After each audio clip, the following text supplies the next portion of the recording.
नमस्कार साथियों। मेरा नाम सुनील एडवोकेट है। आज की मेरी वीडियो चेक बाउंसिंग के केस के ऊपर होने वाली है। तो मैं आज आपको ये बताना चाह रहा हूँ कि जो चेक बाउंसिंग का केस फाइल हम करते हैं वो बहुत सारे हमारे क्लाइंटों को नहीं पता होता कि उसके लिए कितना समय होता है, कितने दिन में नोटिस देते हैं या चेक बाउंसिंग का केस कैसे फाइल होता है।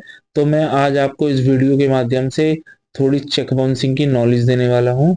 तो जो आपको चेक दिया है सामने वाली पार्टी ने, पहले उस चेक को बाउंस किया कराया जाता है अपने आप को अपने बैंक अकाउंट में डाल के।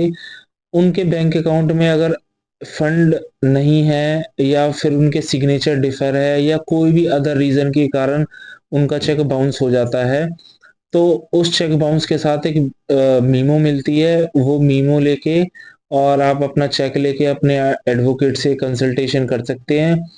आपके एडवोकेट उनको एक लीगल नोटिस भेजेंगे। लीगल नोटिस में आपको 15 दिन, उनको सामने वाली पार्टी को 15 दिन का समय दिया जाएगा। 15 दिन का समय देने के बाद अगर सामने वाली पार्टी का कोई रिप्लाई आ जाता है लीगल नोटिस के लिए कि हाँ, हम आपका पैसा देना चाहते हैं, हम इतने दिन में मैटर को सेटल कर लेंगे, तो वेल एंड गुड है। अगर आपका सामने वाली पार्टी आपके लीगल नोटिस का रिप्लाई नहीं देती है, तो उस 15 दिन के बीत जाने के बाद आपके पास 1 महीना बचता है। उस 1 महीने के अंदर अंदर आप उस केस को फाइल कर सकते हैं। और 1 महीने के ऊपर होने के बाद यानी कि आपको टोटल 45 डेज मिल जाते हैं चेक के बाउंस के केस के प्रोसेस के लिए।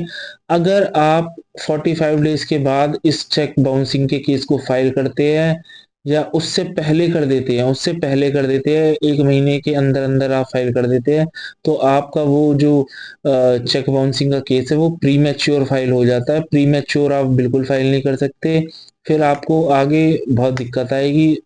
विड्रॉल करना पड़ेगा अपना जो केस है, उसके लिए आपको कंडोनेशन डिले की एप्लीकेशन वगैरह लगानी पड़ेगी कोर्ट के अंदर। तो आप अपना जो चेक बाउंसिंग का केस है वो विद इन लिमिटेशन के अंदर फाइल करें, अपने वकील साहब से कंसल्टेशन करें। और आपका अगर लीगल नोटिस पर ही सेटल हो जाता है तो बहुत ही अच्छी बात है। अगर लीगल नोटिस के बाद आपका सेटल नहीं होता है, तो फिर आपका जो चेक बाउंसिंग का केस का प्रोसेस है वो मैंने आपको बता दिया है कि कितने लिमिटेशन में 15 दिन का हम टाइम देते हैं सामने वाली पार्टी को लीगल नोटिस भेजने, जब भेजते हैं हम, कि वो 15 दिन के अंदर अंदर आपकी पेमेंट को लौटा दे। 15 दिन के बाद अगर वो नहीं लौटाता है, तो 1 महीने के अंदर अंदर 1 महीना बीत जाने के बाद हम उसको केस को फाइल कर देते हैं। केस फाइल करने के बाद उस सामने वाली पार्टी के पास कोर्ट में जब केस जाता है तो कोर्ट सामने वाली पार्टी को सम्मन करती है।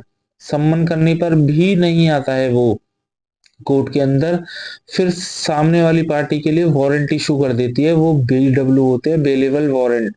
कोर्ट बेलेबल वारंट इशू कर देती है। अगर वो बेलेबल वारंट पर भी नहीं आता है तो NBW करती है, यानी कि नॉन बेलेबल वारंट।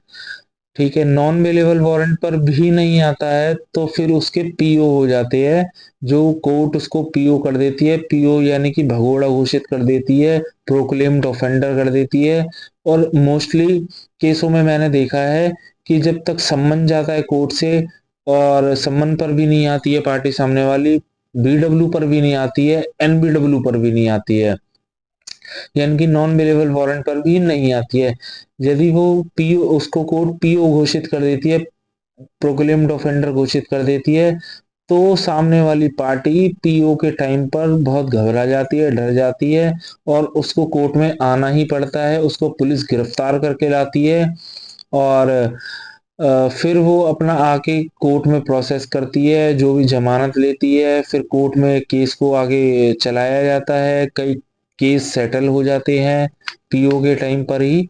तो PO जब हो जाता है तो PO में अलग प्रोसीडिंग शुरू हो जाती है एक्यूज्ड साइड से, जो सेक्शन 130 वो 174 की IPC में FIR दर्ज हो जाती है एक्यूज्ड के नाम।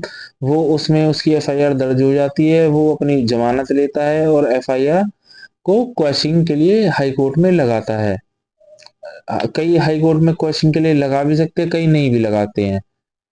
तो वो फिर अपनी आके जमानत लेता है। जमानत के बाद वो अपने केस को सेटल करने की बात करता है सामने वाली पार्टी से, कंप्लेनेंट साइड की पार्टी से। ऐसे जाके ये केस सेटल होता है 138 का। आपको मेरी नॉलेज अच्छी लगी हो तो मेरी वीडियो को लाइक करें, सब्सक्राइब करें। ऐसी लीगल नॉलेज जानने के लिए मेरे यूट्यूब चैनल को सब्सक्राइब करें। Thank you.